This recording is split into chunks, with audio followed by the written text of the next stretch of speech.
So, we're just going to start off strong, by changing some options. We're going to set the effects level to medium.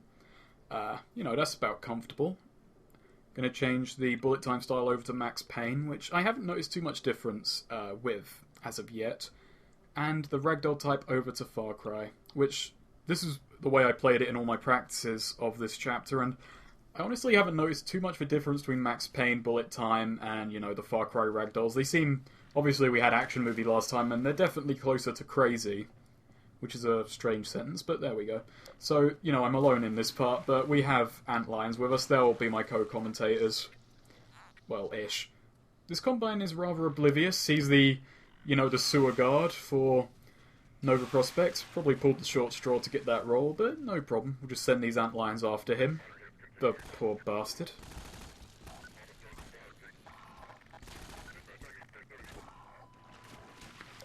It definitely took a while. Antlions are more useful as bullet sponges rather than anything else. So, welcome to Nova Prospekt, which is probably the jolliest intro you could be given to this place. I doubt the Combine are so cheerful about it. I mean, it's basically a gulag. Alright, we're technically still in sand traps, but we're not far off from the actual beginning of the chapter. This little shootout here is quite a fun one, and I've resolved to try using the crossbow a bit more because it's a really fun weapon, and, the Dragonov has overshined it a little bit. It's definitely easier to use. The crossbow it's just a lot cooler. You have to account for drop a bit more. On that note, the Dragonov actually does have bullet drop modelled into it in this mod, so you still have to account for it, but I just haven't noticed up to this point. So these guard towers here, they'll give you a bit of trouble. But luckily, well, they'll give you trouble, but on that same token, they all stand still. And I counted a bit too much there. Generally, the distances in this game are never so great that you need to really, consider arrow drop, bolt drop, or molten lead rebar drop, as the case may be. And also the AR comes in handy because it's so bloody accurate in these cases. But this opening gunfight is pretty fun. It can be pretty tough. There was a moment of lag there where when my antivirus said, "Oh, this thing's taking up a lot of computational space," or something like that. And also it can shoot through barbed wire, which is, well, it's handy, because if it couldn't, then I wouldn't have been able to make that shot.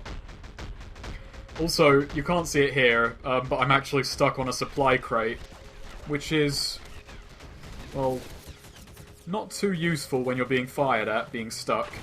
The whole problem with bullet time I've noticed, no matter what bullet time type I'm using, Gordon's just kind of magnetised to props when he stands near them. It's killed me on more than one occasion. Also, this Vortigaunt here, the Vortigaunt you get at the beginning of this chapter is a bloody handy ally. You start this chapter with, him and a rebel, typically. And I'm just going to say this, either if he's breaking in or he's breaking out, and either way it's more impressive, because if he's breaking in, then he's snuck past all the shit we've gone through so far, and if he's breaking out, he snuck through this. Basically, this Vortigaunt is better than Gordon Freeman. Also, these are the Far Cry ragdolls in work.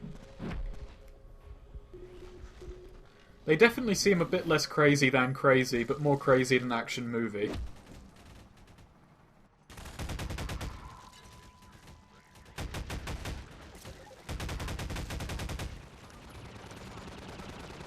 As you can see, we also have a gunship in this part.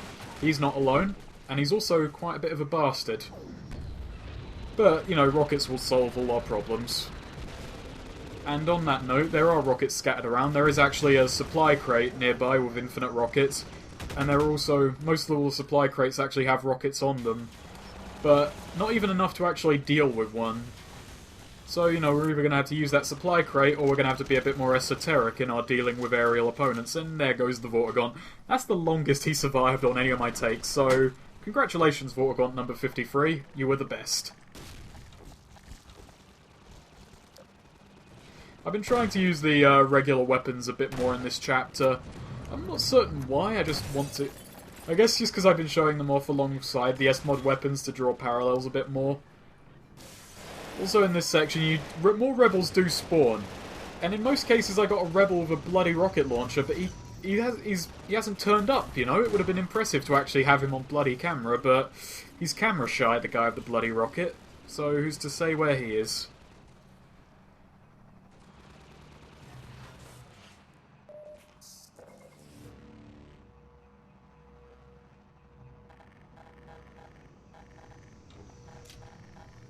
Also, I've been fiddling about a bit more with the Desert Eagle on this chapter, just because, well, I wanted to show it off after I realised it had a laser sight, which obviously was a while ago.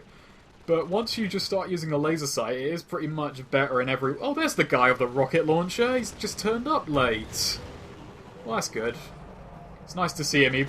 I haven't actually ever seen him fire at one of these bloody airships, though, so... You know, he's just leaving that bit to Gordon. Now, when I say esoteric, I mean the cheap, coward way out of doing this. I have a feeling that this laser gun is going to see all of our airship problems off. So once you get used to just using the laser sight, which is a very small price to pay for this gun, it pretty much is better in every way than the standard 357. It fires faster, reloads faster, and it's a Desert Eagle. It's just, no matter how unwieldy the gun may actually be in real life, it's just fun to use in games.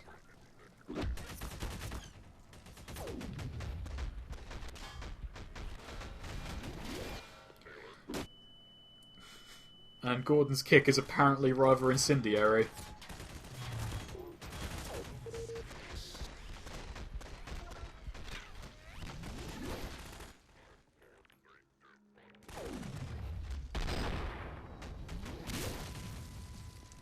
You can also see it on the slow motion, but the laser sight lags behind you quite a bit. It's rather curious that. You can especially see it when you're playing with this gun on realistic mode, and you see the laser sight works really well with the soft aiming, and it's quite a neat little effect. I like it. Here's our infinite ammo rocket box, which I knew about, but, you know, it's just more fun to use laser guns. I mean, when you've been given a laser gun, you've got to make the utmost use of it. After I kick the last one, I'm just a bit worried about them. There we go, and we're going to have to leave her behind now. She only got to kill that one Combine. Even though I have no clue where she came from.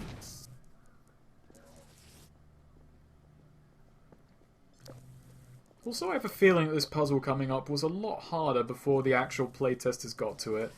I'm not certain why I'm wandering around. I think I'm looking for any pick-upables that I missed, but there are none that will really aid me much further. So, I don't want to sound arrogant, but I think I've got this puzzle down pat. I have a feeling that might have actually been complicated at some point. So, as you could hear from the creaking and all that, Nova Prospekt, well, watch for yourself. It's not in great condition. This chapter... Here we are, we're actually in Nova Prospekt now. This is pretty much the point where Gordon stops kind of fleeing from the Combine and is now actively hunting them. Because Eli Vance is in here and we're going to have to... Well, we're going to have to get cracking. We're actually going to have to go on the offensive now. And we're going to be meeting a new enemy in here. I say a new enemy. It's just a Combine who's figured out the texture changer in Gary's mod. So, well done him. I'm not certain, like... Well, okay, we will actually meet a new enemy in here, I confess. Now, at this point I'm wondering, am I saving a bullet here? Is he not going to escape that grenade? But unfortunately his AI kicked in just when it needed to. And I'm just going to waste 357 bullets because I'm so mad that I, you know, didn't even get to save one. And also you can see a Combine here using the laser rifle, so if you've missed it before this point, then you can get it now.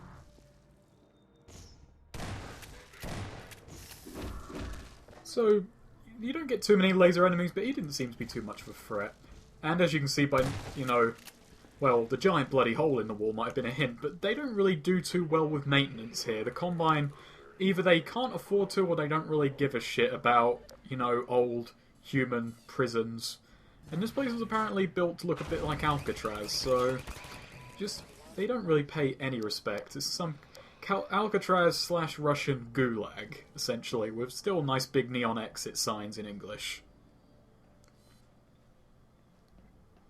Now that's the way we have to go, but I just want to examine these lovely wall textures. A cream's a good choice for a prison.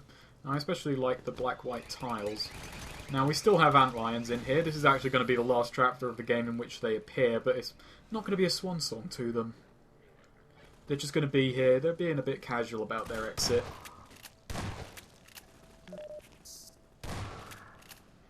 Now, let's look at these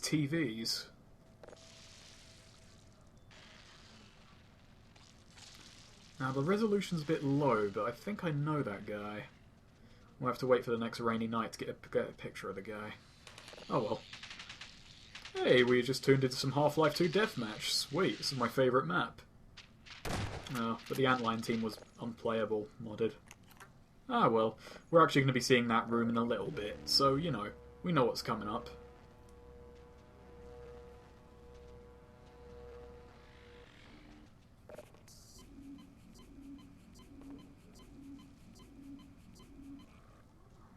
Now let's move on. That was terribly exciting, though. I honestly like this part of the chapter. Okay, actually, I like this chapter in general because I'm worse at long-range fighting, and this chapter is pretty much all close range, and it's a lot more fun, quite tense. And I honestly think in SMOD this pretty much had the perfect amount of difficulty for this chapter. The gunfights were challenging, but they weren't tedious. They were interesting to fight through.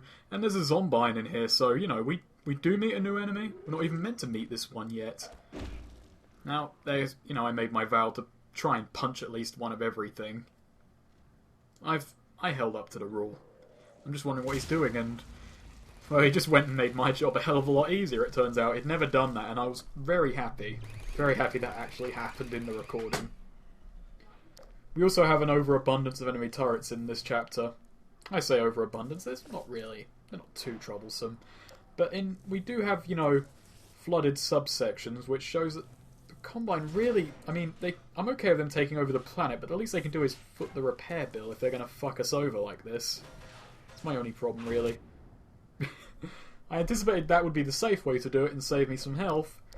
It did not turn out that way, so let's just use slow motion, sprint, jumping and turning in midair, and basically say fuck you to the whole room. Also, you know, the presence of barnacles really does speak for how... I mean, the Combine aren't in complete control here. I think this chapter is all to set up that the Combine aren't big and invincible, and they can actually be brought down. I mean, they can't even keep a good prison in check. Not even done converting it yet. Huh. Haven't seen one of them before. Seen plenty of these, though. I know how to deal with them. It's the good old application of bullets.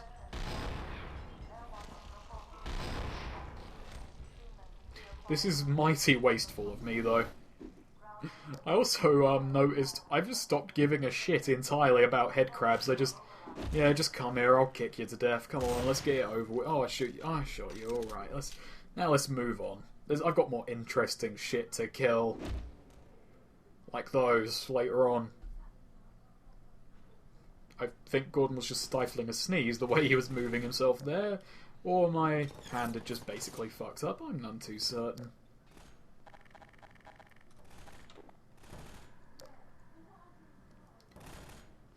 Now, I think the whole reason I started using the crossbow is because I saw rewatch an old video recently called Crossbow Endurance, which was more than 500 crossbow kills in a row, and now, I mean, the weapon is very visceral.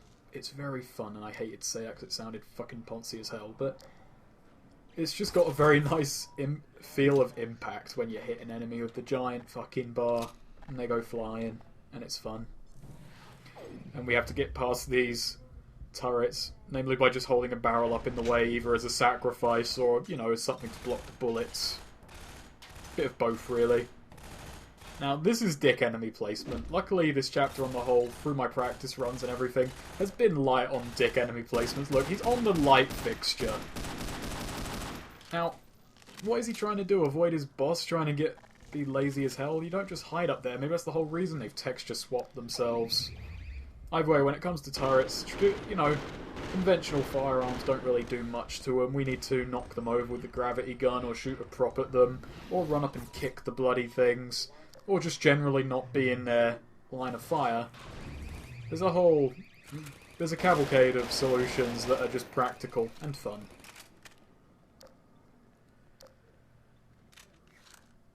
I was honestly kind of worried coming into this chapter because I know a big deal I've made so far has just been the amount of enemy spam that there's been in some places. Also, this is impractical, just killing them with the gravity gun, but you know, it's doable. And honestly, I was quite surprised when this chapter was actually quite light on enemies. It's also kind of easy. And also, I'm just amazed by the amount of blur that goes off when I shake that. It's like, is that a fucking supporting cabinet or something? It's holding the whole of Nova Prospekt up. Actually, considering the fucking quality of the place, I wouldn't be surprised. Just getting the sword ready because... Where is he? There he is! And then I decided, well, I couldn't record it in a cinematic camera this last time because of source recorder screwing up. I'll do it live! It'll be great. And then you can see the issue. It's kind of awkward to control at these odd camera angles. Because the camera is not really relative to you, so I gave up on that idea quickly and just decided to third person it. Now, I looked up as well on the thing. Apparently the sword actually has the longest reach and the highest power of the weapons, but is slow, and I guess it's a case that the animations don't really convey that all that well. It just feels like it shouldn't have much reach, oddly enough. But it does definitely have power, because this thing is actually near enough already dead.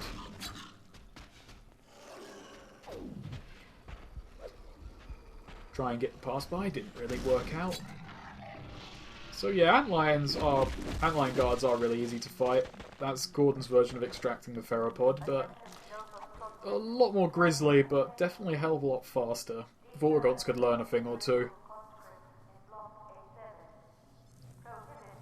This section here does remind me of a whole, map from Half-Life 2 Deathmatch, which I didn't play that much and cannot recall the name of. I think this room was actually lifted near enough directly. Because I know that the cover screen is pretty much, a rebel flinging a toilet at a combine in a room much like this. So we're just going to have to open this up the practical way. There we are. Now, this part of the chapter actually can get pretty challenging, but it's more a case of the way the gunfights play out. Now, we have Antlion's for it, and this one is on fucking fire, so you know he's hardcore. I'm actually going to break out the Dragonov again, just for the opening here. Now, the reason this gunfight can be pretty hard is just, you have to go against this whole tide of enemies, and there's not too much cover, and what little there is, they will just gladly flank you. And we also have that turret there, which can't be knocked over by my piss-poor attempts with the Dragonov. So we can blow it up with a rocket. We can attempt to, anyway. Or we can shoot through the bars and miss. That works well. There is actually another turret behind that.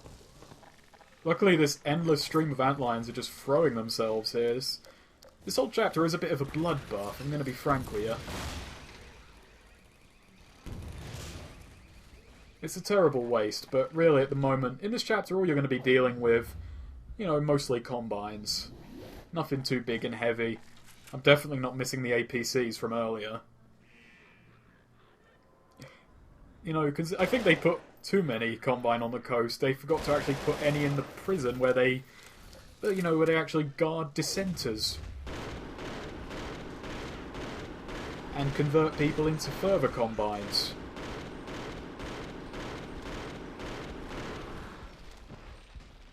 Actually, I'm going to confess that on my first playthrough of Half-Life 2, which was about 2004, I didn't pick up on too much of the story because I was 11 and a moron.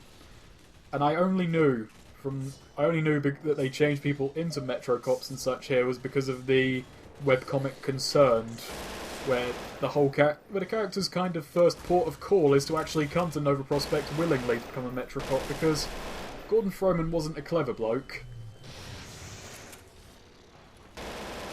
Puzzle solving done with the gravity gun isn't exactly too complicated. And also, this makes you feel for the Combine a bit more. You see all the beer bottles there, they like to slack off, they like to skive a little bit. They're basically as work shy as anyone else, and that humanises them a little. And it's the second appearance of the self-righting turret, which I've decided to leave in peace, because I've kicked it once, so that's as much as I can leave something that I've violently and kicked in peace.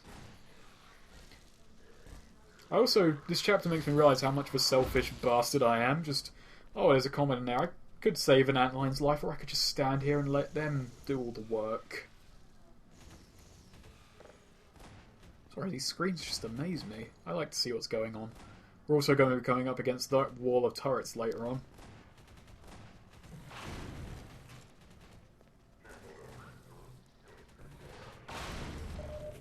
What you did miss in this gunfight was 5 tries of me dying. And now what you're seeing me here is this area is pretty much cleared out, so I'm speeding it up until I actually go and hit the button to open the door up.